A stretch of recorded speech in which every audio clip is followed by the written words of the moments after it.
نجزاي شيشة حسكلي تعمزبن بتويلك نجزاي شيشة حسكلي تعمزبن ناتنا قلا دلي تفتحي معلتنا صنت إيرترا أي خبرني اتزخبرك أهلو كأنزا سدت ما أسرتن حسن من نابرون حزب إيرترا زير دوت رايزي كونس النار أيخ عور الناس معيخ أخذ سمم زو السنة حلنا ألبو كحدن باريا ملكني يبلو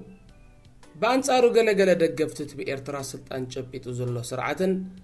قلا غفال دلي تفتح عندما معلتنا صنت إيرترا زي خبر إيرتراوي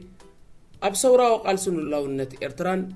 لولاونت زهاجرن زي أمنن زي قبلن شيات عدي يبلوه إيرتراو سمعت زي بلو زيناتنا بمبالون يقلصوه أبزي حج مستقارو بمزمر صمدو فقر نتصاوتو لزلنا غزي كوانتا يبلوه أيفلتكن قدم حجيغن تግራዋይ ወይ ተወልጄውን ይባሃል ነይሩ እተአመረት ዘሎ ኹንነት ኣብ ትርጉም ምኽባር መዓልትና ጽነት ኤርትራ ዘሎ ፍልልይ ናይ ኣረኣያ ፍልልይ ጥራይ ዘይኮነ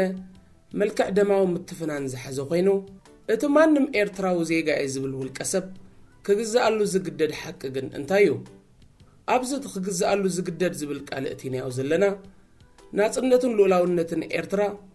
بدليتن متكلن والكسبات يكونوا جلتات ويعبيت حيلتات عالمنا زي كير زل عالما وحق سلازخونيو اب تحت الزخونه يكون مخنيات زيلو وصنع متكل نسوقا قالسن ناصنت إيرتران وتصيد زقالس زخونت لولاويت هاجر إيرتراني قالس حزب إيرتران ناصنت ايكونن بغزياو حسمن محلقاتن تدريخومن تسفا قريصومن معلتنا ناصنت اي نخبرن ناصنت انتا يمصيلنا تغاديلوم انتا يفريم حزبنا كاب غزي درغن العلي حج حسم مغزاتي يحلفالو وزت زبلو والقسبات وين بعلم ابقال سنحرنت زتقسلو تخمطو زي كالو جلتات سرعاتات تاخب حزب إيرترا بالعلي عسر عزفي زبز حزب اتونن ايتوبيان ناصنت إيرترا نمغعزات بمولو عقمن اصوارن مخرن هبا ابغون ناس تسلفا عبيت حيلتات عالمنا خم إنجليز أمريكا روسيان قالوتون كمان سمرلو ما يكالن حزب إيرترا ناصنتو تمنزيعوس أي كالنن يخيبلخا مسحادن عصرت زخونو غوبتون مشارختهم حيالان عالمن قطيمو بسرؤون بدمن عصمتن دوقونيو هاجرو حراغيرو برفرندم كا أبقد معلم ناصنتون لولاونتون زرغاغص حيت حزبيو إذا ناصنتزي انترفو سدتن موتن مأسرتن كرتتن حسرتن وردتن انتا يامص إلي كتبل تخيليغا جن انتو حادق أدلاي فتحي إلكا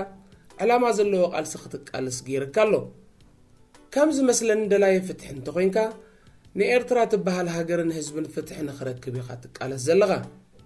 أمو بمنن معسين زمصت إيرترا داتك قالس لالغا إيرتراكو ولو كهم كلن هاجرات عالم بمجزأتها وعلات تمسرد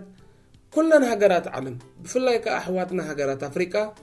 ناصنتن بمجزأتها وعلك وهبان كلها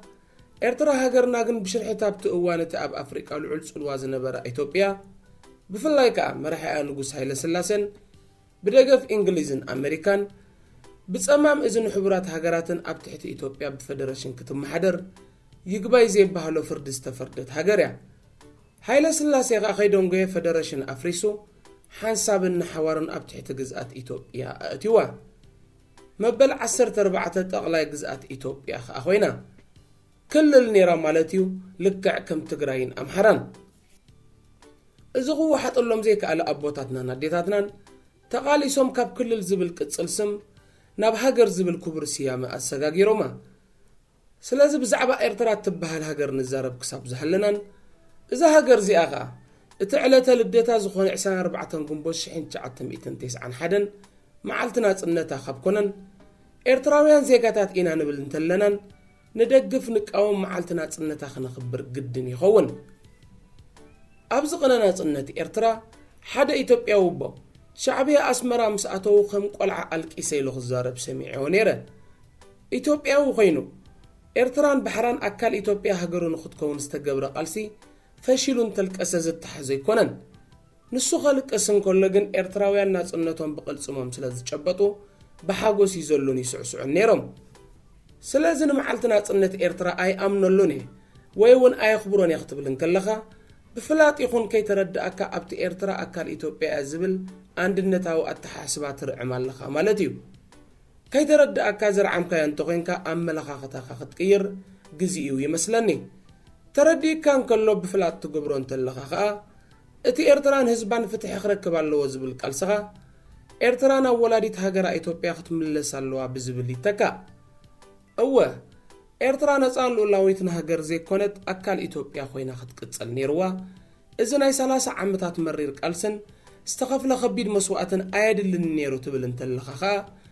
መንግስቲ ኢትዮጵያ ይቀበልካ ኣይቀበልካ ኣነ ኢትዮጵያዊ ዜጋ እየ ትብል ኣለኻ ማለት እዩ ምክንያቱ ኣብ ታሪክ ሰውራዊ ቃልሲ ህዝቢ ኤርትራን ዝተኸፍለ መስዋዕትን ዘይተኣመን እንተኾንካ ገና ኣብታ ኣካል ኢትዮጵያ ዝነበረት ክልል ኤርትራ ኢኻ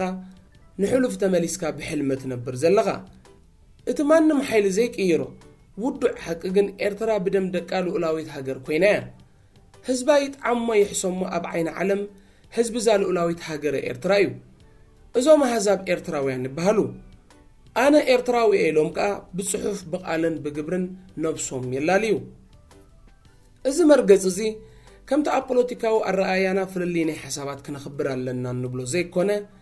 ኤርትራዊ ዜጋ እየ ዝብል ሰብ ይፍተወ ይጽልኣዮ ብኣፍንጭኡ ቅበሎ ዘለዎ ሓቂ እዩ ንኣብ ጉዳይ ኤርትራ ዘለዎ ፖለቲካዊ ኣረኣያን ፍልልይን እኳ ነኽብረሉ እንተኾና ብዛዕባ ናጽነትን ሓድነትን ልኡላዊት ኤርትራን ህዝባን ዝቕልድን ዘነኣስን ግን ካብቲ ንሱ ፍትሒ ኸነግሲ ቃልሱ ኣለኹ ዝብለና ስርዓት ንላዕሊ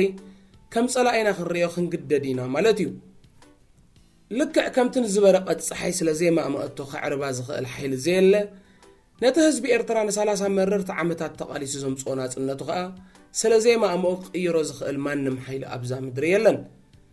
ምክንያቱን ህዝቢ ኤርትራ ናጽነቱ ዝለገሰሉ ኣካል ክሳብ ዘየለ ዝምንጥሎ ኣካል እውን ኣይክህሉን እዩ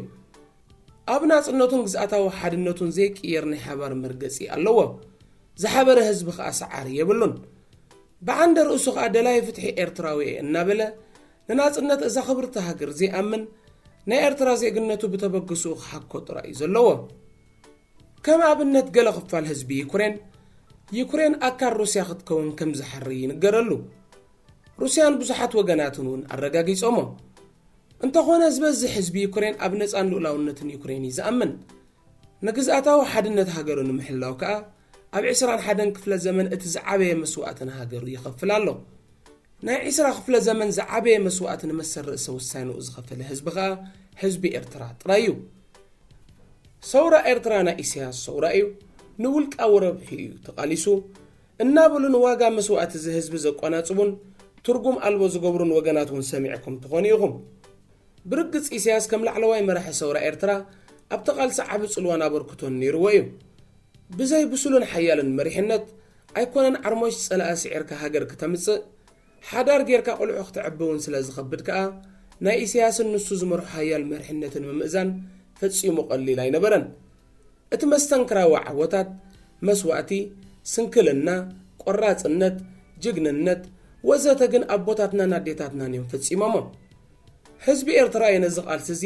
ኩለንትኑ ይሂቡ ኣብ ዓወት ኣብጽሕዎ ስለዚ እዚ ሰውራ እዚ ናይ ህዝቢ ኤርትራ እምበር ናይ ማንም ውልቀ ሰብ ወይ ጉጅለ ኣይኮነን ብዛዕባ እቲ ኤርትራ ኣብ ትሕቲ ፍጹም ምልክት ትግዛኣላ ህዝባ ኣደዳ ሞት ማእሰርቲ ስደትን ከርተትን ኮይኑ ማሕበራዊ ፍትሒ ስኢኑ ቅዋምን ምርጫን የለን ወዘተ ዝብል ሓቂ ግን ዋላ እኳ ኣብ ናትና ፍልይ ዝብልን ዝኸብድን እንተኾነ መብዛሕትኦም ሰውራታት ዓለምና ግን ኣብ ድሕሪ ናጽነት ዝግበር ቃልስና ሓርነት ናብ ውልቀ መልእኽቲ እዮም ዝቕየሩ ህዝብታት ዓለምና ከዓ መብዛሕትኡ ኣብ ቃልስና ናጽነት ተዓዊቱ ብድሕሪኡ ኣብ ቃልስና ሓርነት እዩ ዝጽመድ ብዙሓት ሃገራት ዓለምና ብፍላይ ከዓ ሃገራት ኣፍሪቃን ኤስያን ገለ ሃገራት ዝተረፈ ክፋል ዓለማትን ኣብ ድልያ ፍጹም ሓርነት ይርከባ ምናልባት ምስ ዓብላሊ መላኽን ገባትን ባህር ወዲ ሰብ ኣብ ዓለምና ፍጹም ሓርነት ኣይክህሉን እዩ ዝብሉ ወገናት እውን ኣይተሰኣኑን እቲ ዋና ግን ቁርባብናትና እቲ ዘቤታዊ ጭቆና ትርኢሉ ይኸውን እምበር እዚ ንሓልፎ ዘለና ብዙሓት ህዝብታት ዓለም ዝሓለፍዎን ገና ዝሓልፍዎ ዘለውን ጉዕዞ እዩ ካብ ናጽነት ናብ ሓርነት ዘሎ ጉዕዞ ልዕሊ እቲ ካብ መግዛእቲ ናብ ናጽነት ዘሎ ጉዕዞ ክኸብድን ክነውሕን እውን ይኽእል ስለዚ መዓልቲ ናጽነታ ንምጉንጻፍ መሪር ዋጋ ዝኸፈለትን ገና እውን ትኸፈል ዘላ ሃገር ከም ምብራቕን ምዕራብን ፀሓይ ዘይቀየርን ንዘል ዓለም ዝኽበርን ክኸውን እዩ ኣብዚ ቅጅል ዝብለና ሓሳብ ግን ነዞም ዓበይቲ ሃገራውያን በዓላትና ከም መዓልቲ ናጽነት መዓልቲ ሰማዕታትን ካልኦትን ኩሎም ወገናት ብሓንሳብ ዝሕልፉሉ ኣጋጣሚ እንተዝፍጠር ክንደይ ምጣዕመ ምኽንያቱ በዚ ኣጋጣሚ ሃገራዊ በዓል ኣብ ሓደ ኣጋጣሚ ተራኺቦም ብዛዕባ ሃገሮም ክመኽሩ ፍልልያቶም ከጽብቡ መጻያዮምን መጻኢ ህዝብን ሃገርን ከውሕሱ ድልድል ጽልኢ ክሰብሩን ስለ ዝኽእሉ እዚ ማለት ግን ግድን ኣብ ኣዳራሽ ግደፍ ወይ ከዓ ኣብ ኣዳራሽ ደለይቲ ፍትሒ ዘይኮነ ኣብ ሓደ ጽላል ኤርትራዊ ሃገራውነት ካብ ክልቲኡ ጽልዋታት ሓራ ዝኾነ ኣዳራሽ ክኸውን ይኽእል እዚ ኣዳራሽ ዝኻ ኣብነትን ምሳሌን ባይቶ እቶም ለባማትን ብሱላትን ንፍልልያቶም ብምባሃል ዝፈትሑ ኣቦታቱን ኣዴታቱን ምኾኖም እቲ ዘለዓለማውን ዘይቀየርን ሓቂ እዚ ኮይኑ ኣብ መወዳእታ ክዝንጋዕ ዘይግብኦ ክልተ ኣገደስቲ ነጥብታት ግን ኣሎ እቲ ሓደ መዓልቲ ናጽነት ሃገርካ ምስ መን ኮንካ ተኽብሮ ዝብል እዩ ምስቲ ኣደዳ ሞት ማእሰርቲ ከርተት ሕስረትን ውርደትን ጌርኒ ዘሎ ስርዓት ኣየኽብሮን ምባል ትርጉም ክፈጥር ይኽእል እዩ ብደረጃ ደላይ ፍትሒ ምስ ንዓኻ ዝመስሉ ኮንካ ከተብዕሎ እውን ይከኣል ምናልባት እውን ከምቲ ኣቐዲምና ዝገለጽናዮ በዛ ኣጋጣሚ ናይ ሓባር ክቡር በዓል ምስቶም ካባኻ ዝተፈልየ ሓሳብን መትከልን ዘለዎም ወገናት እንተሕለፍካዮ ዝበለጸ ይኸውን ምኽንያቱ ዛኽብርቲ ዕለት እዚኣ ብዙሓት ዝተፈላለየ ፖለቲካዊ ኣረኣያን ኣጠማምታን ሃይማኖት ኣውራጃ ብሄር ወዘተ ዘለዎም ሕብራውያን ዜጋታት ኣብ ሓደ ረሕባ ምስ በልዑ ኣብ ሓደ ዕላማን ረአን ምስ ዓሰሉ ኣብ ሓደ ጉድጋድ ምስ ተቐብሩ ኣብ ሓደ ግንባር ምስ ሰመሩ ብሓንቲ ብራሾ ምስ ረወዩ ብሓፈሻ ኣብ ሓደ ዕላማ ብሓድነት ምስ ተቓለሱ እያ ተጋሂዳ ካልኣይ ኣብዛ ኽብርቲ ዕለት እንታይ ክዝክርን መብጻዕ ክሕድስን ኣለኒ ምባል እውን እቲ መሰረታዊ ዕላማ ናይ ዝበዓል እዩ በዓል ንስለ ባንዴራ ተጠምጢምካ ምስዕስዓን ምፍካርን ጥራይ ኣይኮነን ዝበዓል እዚ ግን ኣባና ጥራይ ዘይኮነ ኣብ ብዙሕ ህዝብታት ዓለም መዓልቲ ናጽነትን መዓልቲ ስዋኣትን ንይምሰል ከም ሃገራውያን በዓላት ምብዓል ካብ ዝጅመሩ ነዊሕ ኣቝፂሮም እዮም ምኽንያቱ ዓለም ናብ ንዓይ ጥራይ ጣዕመኒ ዝብል መዋእል ስለ ዝተሰጋገረት ኣብዚ ዕለት ዝግን ዝተኸፍለ ምሪር ዋጋን ስዋኣትካ ዘሰክሙኻ ሕድርን ብኸመይ ተግብሮ ኢልካ ምሕሳብን ምልዛብን ዜጋዊ ሓላፍነት ይኸውን መዓልቲ ናጽነት እናብዓልካ ብዛዕባ ኣብ ቀረባ እዋን እተኽብራ ካልአይቲ ኽብርቲ ዕለት ሓርነት ምሕሳብን ምስራሕን ኣብ መደምደምታ ብዛዕባ መዓልቲ ናጽነትን ካልኦት ሃገራውያን በዓላትናን ናይ ቻነልና መርገጽን መትከልን እዚ ኮይኑ ኣብዚ ዝሃብናዮ ሓሳብ ዝምላእ ይኹን ዝጎድል ዝዕረ ይኹን ዝደላደል ዝንቀፍ ይኹን ዝእረም ዝህልወኩም ቦታ ኮመንት ክፉት እዩ እዚ ግን ነቲ ዩቲዩብ ከም ፕላትፎርምን ከም ሰብ መጠን ክንኮኖ ዝግባአናን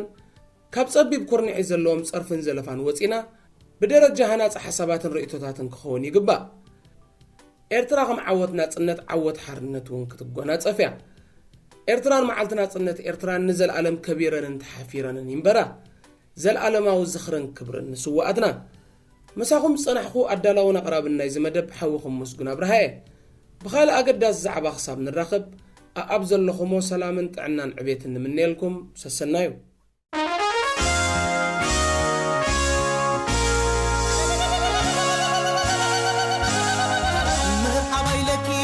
حادن ماتي الليلة قد حادن طويلة كيف نجزاي شيشة حس كله يتعن زبن طويلة كيف نجزاي شيشة حس كله يتعن زبن